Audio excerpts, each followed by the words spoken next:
கடலைப்பருப்பை போட்டு பாலக், கடலைப்பருப்பு பாலக்கு போட்டு பருப்பை ஃபஸ்ட்டு வேக வைப்போம். கடலைப்பருப்பை தேவையான அளவு உப்பு சேர்த்துருக்காங்க. இப்போவுமே ஒரு பூண்டு உரித்து வச்சுருக்கோம், அதையும் ஃபுல்லாக சேர்த்துருக்காங்க. கொஞ்சம் காய பவுடர் சேர்த்துருக்காங்க.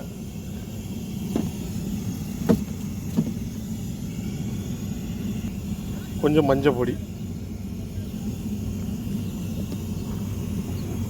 ஒரு 4 விசில் அடிக்கட்டும். நல்லா ப்ரெஸ்ஸு பாலக்கு பொடிசாக கட் பண்ணி எடுத்துருக்காங்க.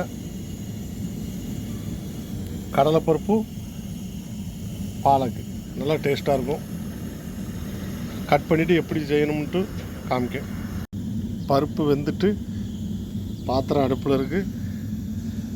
இது வெங்காயம் ஒரு 10 வெங்காயம், ஒரு அரை பூண்டு தாளிக்கிறதுக்கு 2 தக்காளி, இதெல்லாம் வதக்கணும். வதக்கிட்டு பாலக்கு சேர்க்கணும்.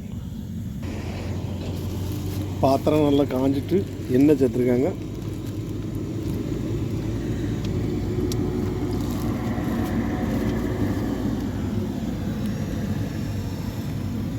கடுகு சேர்த்துருக்காங்க, ஜீரகம் சேர்த்துருக்காங்க, வெங்காயம், கருவேப்பிலை, பூண்டு சேர்த்துருக்காங்க.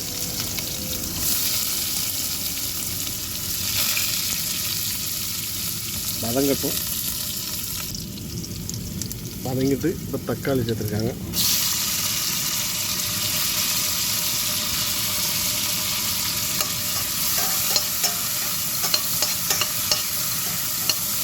தக்காளி வதங்கட்டும். லைட்டாக மூடி வச்சுருக்காங்க. மசாலா ஒரு அரை கரண்டி,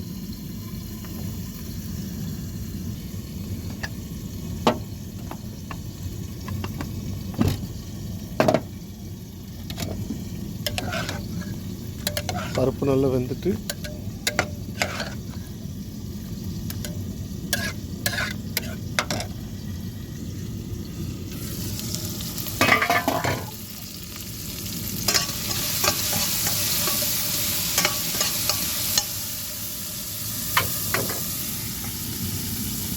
மசாலையை சேர்த்துருக்காங்க. ஒரு அரை கரண்டி குழம்பு மசாலா மணத்துக்காண்டி.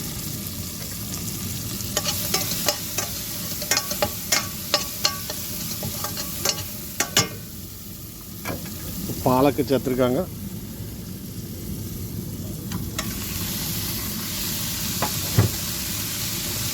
கிண்டணும்.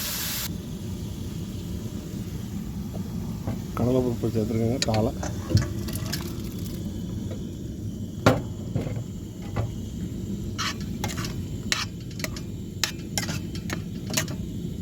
உப்பு பார்த்துருக்காங்க.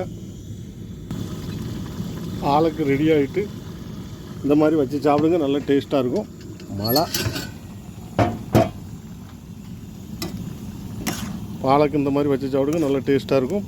கலர் அதே மாதிரி இருக்குது, நல்ல டேஸ்ட்டு. மழை பயங்கர மழை.